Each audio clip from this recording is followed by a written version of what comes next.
나는 매일 꿈을 꾼다. 은서가 웃으며 내게 달려오고 그 뒤를 남편이 천천히 따라오는 꿈. 햇살 가득한 공원 벤치에 셋이 나란히 앉아 도란도란 이야기를 나누는 평범하지만 더없이 따뜻했던 순간들.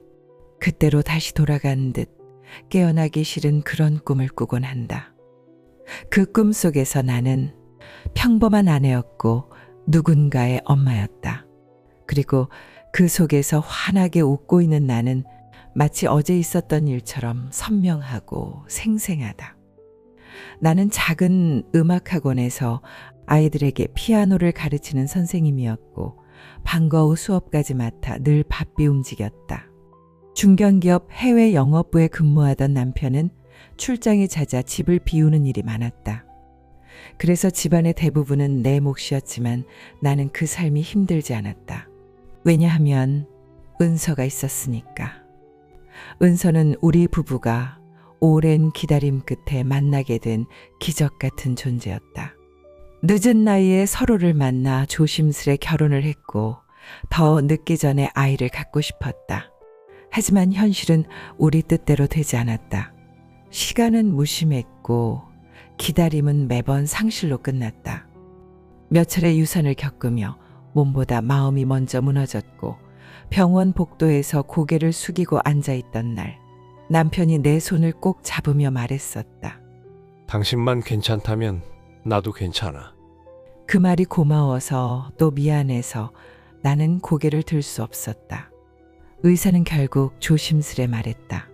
죄송합니다만 더는 어렵겠습니다. 이제 그만하시는 게. 많이 지쳐있던 우리에겐 그 말이 현실처럼 느껴졌다.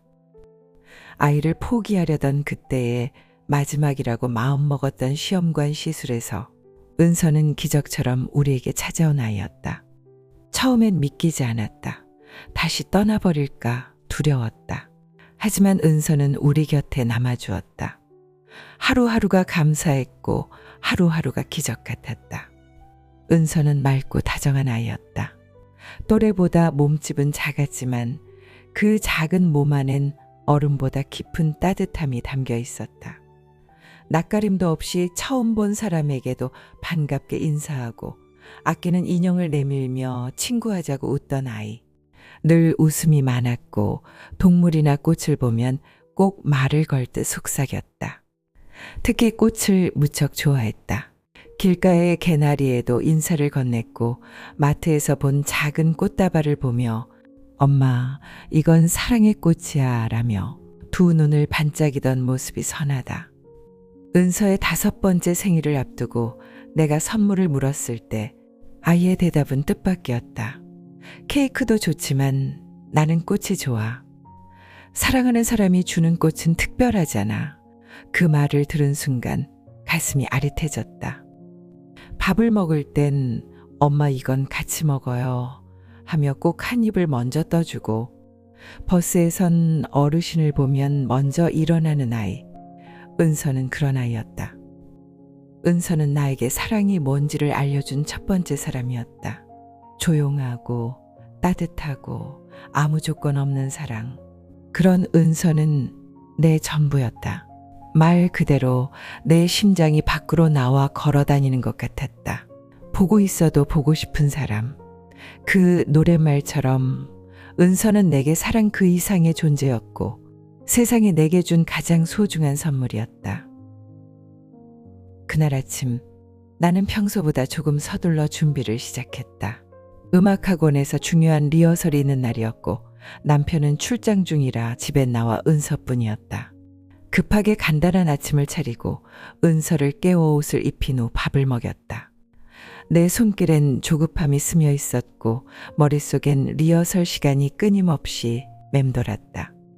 은서를 뒷좌석 카시트에 앉히고 안전벨트를 단단히 매준 뒤 나는 조심스럽게 차를 출발시켰다. 오늘 선생님들이랑 재미있게 놀고 있어. 알겠지? 엄마가 금방 데리러 갈게. 내 초조한 기색을 읽은 걸까? 은서도 덩달아 긴장한 듯한 얼굴을 하고 있었다. 며칠 뒤면 우리 은서 생일이네? 생일 선물 뭐 갖고 싶어?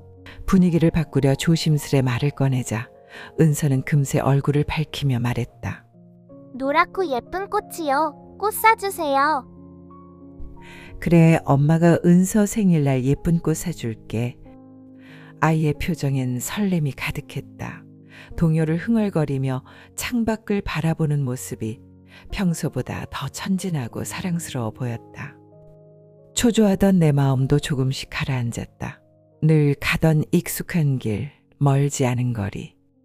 그 짧은 시간에 무슨 일이 일어날 거라고는 정말 상상도 하지 못했다. 하지만 그날 그 짧은 거리조차 우리에겐 허락되지 않았다. 어린이집까지는 이제 교차로 하나만 남겨두고 있었다. 신호대기 중 녹색불이 켜졌고 나는 브레이크에서 발을 떼고 차를 출발시켰다.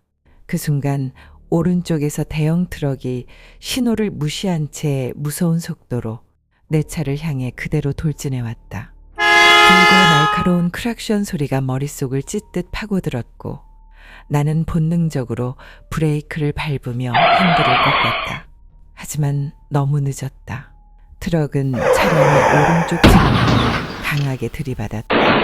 거대한 충격이 차체를 밀어내고 유리창의 상상이 부서지는 소리, 금속이 찢기는 소리, 모든 장면이 느린 필름처럼 흘러갔다. 눈앞이 하얘졌다. 은서야! 나는 절규하며 뒷좌석으로 손을 뻗었지만 끝내 닿지 못했다. 정신을 차렸을 땐 병원이었다. 희미하게 떠오른 의식 속에서 천장을 바라보다가 간신히 눈을 떴을 때 보인 건 형광등 불빛과 흐릿한 얼굴들, 슬픈 눈으로 나를 바라보는 남편, 그리고 어두운 표정으로 곁을 지키고 있는 의사와 간호사들. 그 순간 나는 깨달았다. 무언가 돌이킬 수 없는 일이 벌어졌다는 걸. 은서 어딨어요? 나는 소리쳤다. 목이 마르고 몸이 욱신거렸다. 하지만 그보다 더한 고통은 아무도 대답이 없다는 사실이었다. 의사는 조심스럽게 입을 열었다.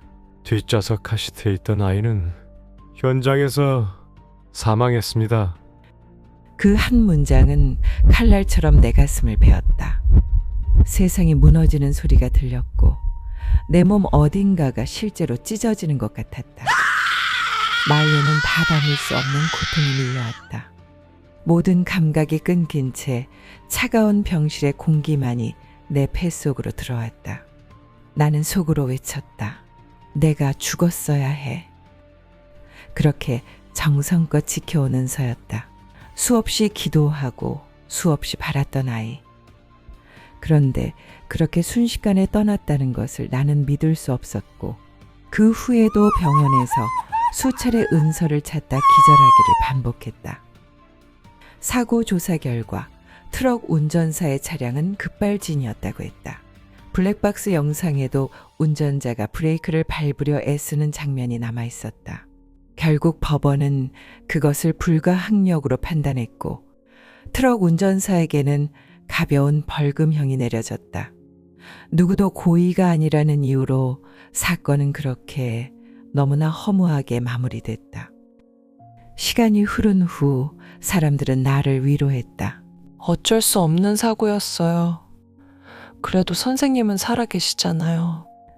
하지만 그 어떤 말도 내게는 위로가 되지 않았고 그날의 진실을 받아들일 수가 없었다. 아니, 은서의 죽음은 내게 진실이 아니었다. 퇴원 후 나는 평범한 일상을 되찾을 수 없었다. 밥을 먹는 것도 잠을 자는 것도 아무것도 되지 않았다. 남편은 내 곁에서 조심스레 손을 내밀었고 나를 안아주려 했다. 하지만 그 손길조차 닿지 않았다. 무너진 건 나 하나뿐이 아니었고 그도 함께 부셔지고 있었다. 처음엔 내 곁을 지키려 애썼다. 밤이면 말없이 등을 감싸 안았고 새벽녘 내가 깨어나 울고 있을 때면 아무 말 없이 곁을 지켰다. 그는 말없이 견디고 있었지만 점점 지쳐가는 눈빛을 나는 외면했다. 그리고 어느 날 내가 말했다. 은서는 살아있어. 당신도 알잖아. 나의 말에 그는 한동안 아무 말도 하지 않았다. 고개를 숙인 채 한참을 서 있다가 끝내 나를 외면한 채 문을 열고 나갔다. 그 후 그는 조심스럽게 병원을 권했다. 그냥 상담이라도 받아보자. 나 혼자 감당이 안 돼. 그의 말에서 애절함과 무력함이 동시에 느껴졌다. 나는 마지못해 정신과를 찾았고 약을 처방받았다. 하지만 달라지는 건 없었고 내 안의 은서는 여전히 살아있었다. 밤마다 내 귓가에 속삭이는 목소리, 문틈으로 스며드는 작은 발소리, 나는 확신했다. 은서는 살아있어. 세상 어딘가에 누군가에 의해 숨겨져 있는 것이야. 시간이 흐를수록 남편은 나를 믿지 않았고 나는 점점 그에게 이상한 사람으로 비춰졌다. 아침이면 침묵이, 밤이면 단절이 집안을 채웠고 결국 어느 날 그는 말없이 2장의 종이를 식탁 위에 올려두고 떠났다. 하나는 병원 예약표, 다른 하나는 이혼 서류였다. 나는 그 종이를 바라보다가 작게 웃었다. 그래, 당신도 결국 떠나는구나. 그때부터 나는 누구도 믿지 않게 되었다. 다들 말한다. 미쳤다고. 그래, 어쩌면 미친 게 맞을지도 모르지. 하지만 이상한 건 나만이 아니야. 병원도 의사도 남편도 다 짜고 있는 것처럼 굴었어. 은서는 죽지 않았어. 그날의 사건도 전부 누군가의 손에 의해 조작된 거야. 나만 몰랐던 거지. 결국 믿을 사람은 나 하나뿐이었다. 그래서 이젠 내가 찾아야 해. 끝까지. 사고 이후 다시는 운전대를 잡지 못할 거라고 생각했지만 은서를 위해서라면 무엇이든 할 수 있었다. 덜덜 떨리는 손으로 중고차 한 대를 구입했고 오래된 차엔 어울리지 않게 블랙박스를 3개, 아니 4개나 달았다. 누군가 나를 감시하고 있었다. 사고도 그 이후의 일들도 모두 누군가의 계획 안에 있었던 것이다. 이제부터는 다른 사람들의 말이 아닌 내 눈으로 보고 내 귀로 들은 것만 믿기로 했다. 은서가 좋아하던 노란색 원피스를 입고 있는 사진으로 전단지를 만들었다. 이 동네, 저 동네, 전신 주며 버스 정류장마다 붙여나갔다. 사람들의 시선이 따갑게 느껴졌지만 상관없었다. 은서는 반드시 살아있다. 엄마가 꼭 찾을 거야. 조금만 기다려, 은서야. 그러던 어느 날 여느 때처럼 약기운에 겨우 잠들어 있던 새벽, 낯선 번호로부터 전화 한 통이 걸려왔다. 아이를 봤어요. 은서랑 꼭 닮은 아이를요. 그동안 걸려왔던 수많은 전화는 대부분 장난이거나 죽은 아이를 왜 찾냐며 조롱하는 말뿐이었다. 하지만 이번엔 달랐다.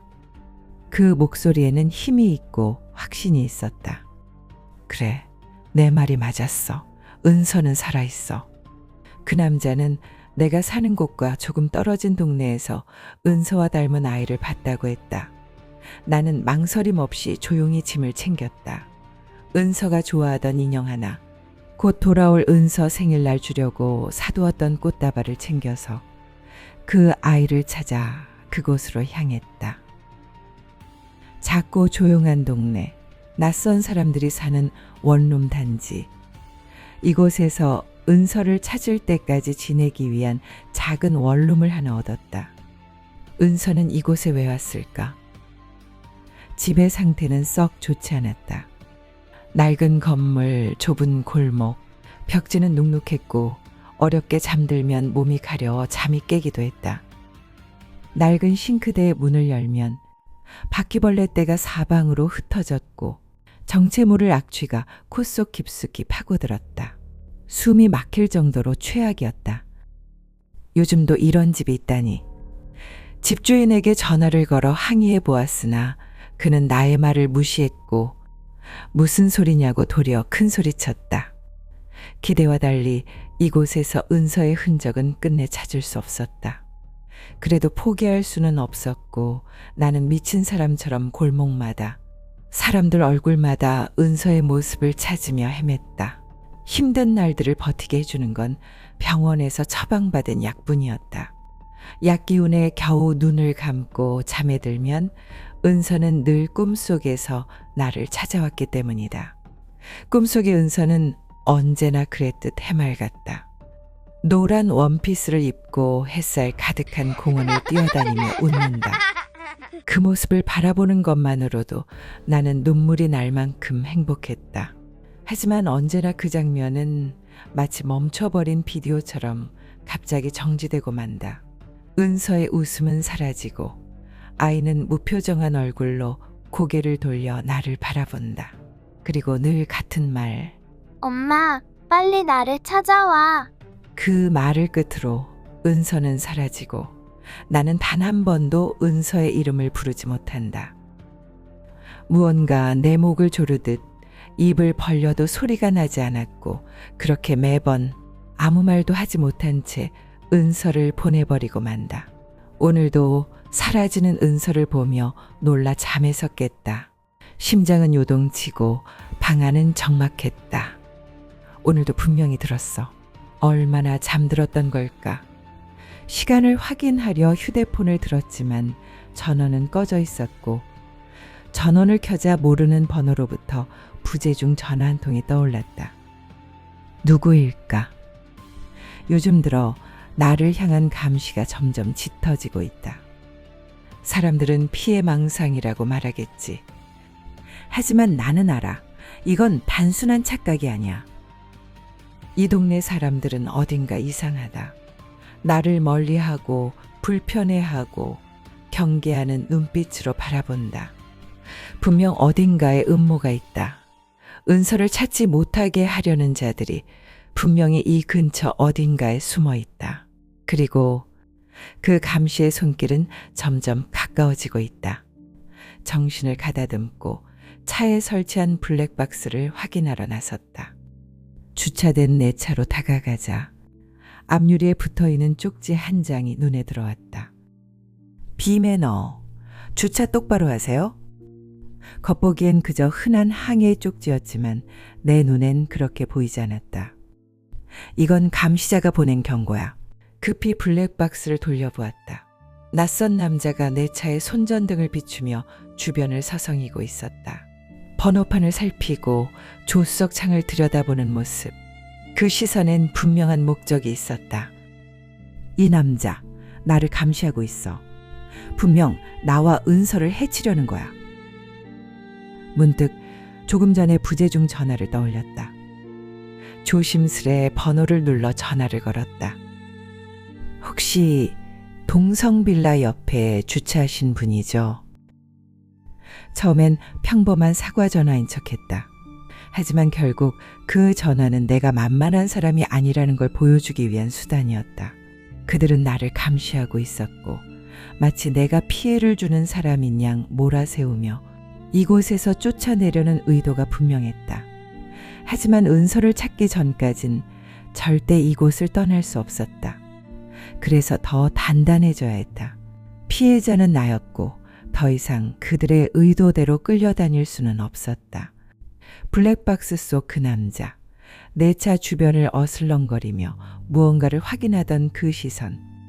그는 우연한 행인이 아니었다.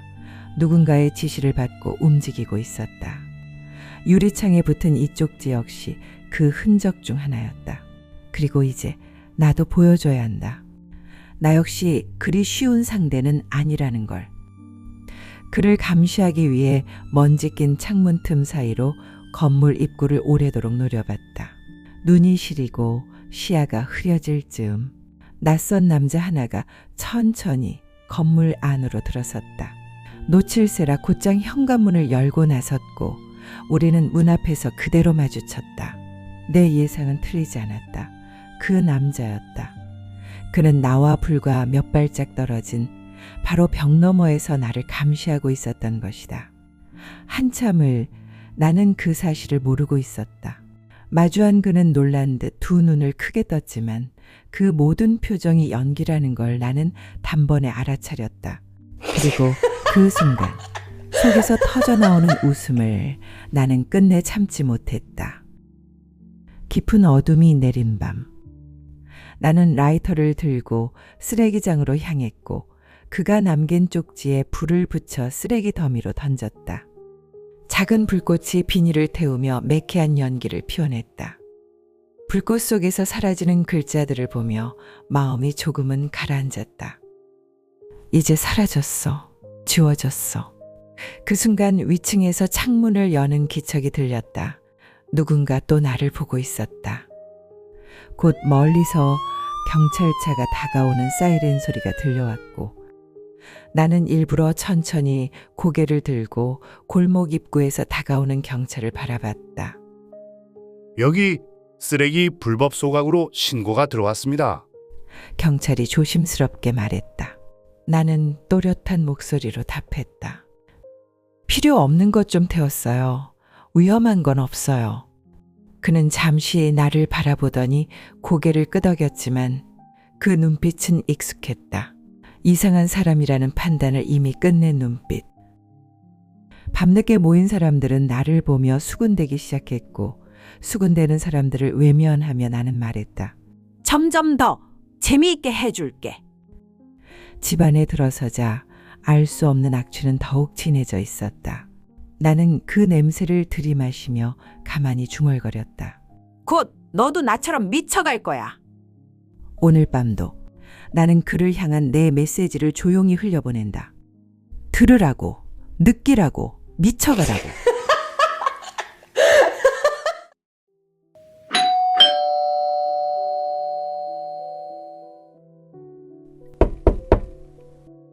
누구세요? 경찰입니다. 혹시 최성임 씨 남편 되십니까? 남편요? 아, 전 남편이요. 무슨 일이죠? 전 아내분이 계신 곳에서 신고가 들어와서요.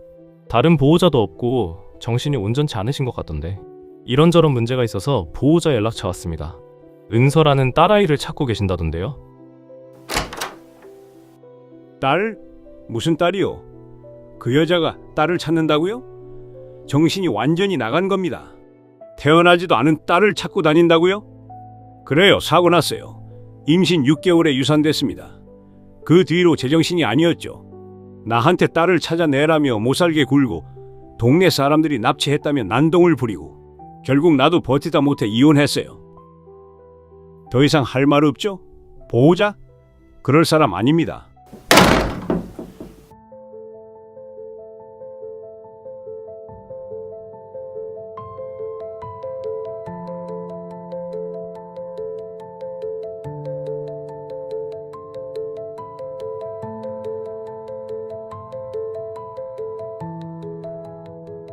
The clock it whispers slow at night.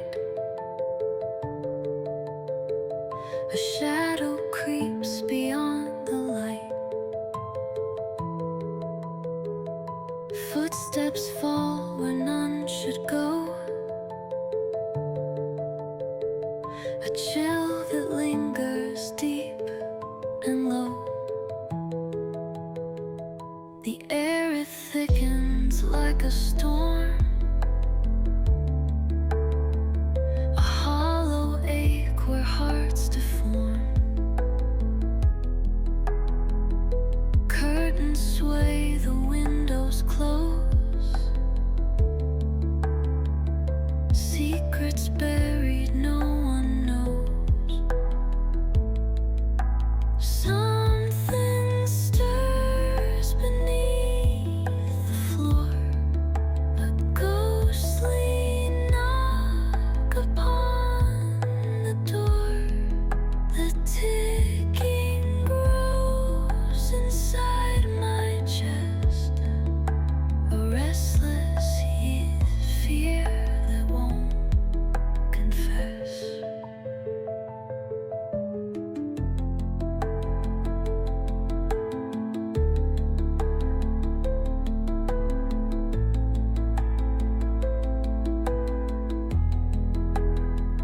The trees they sway but make no sound. A silence screaming all around. A creak of wood, a sudden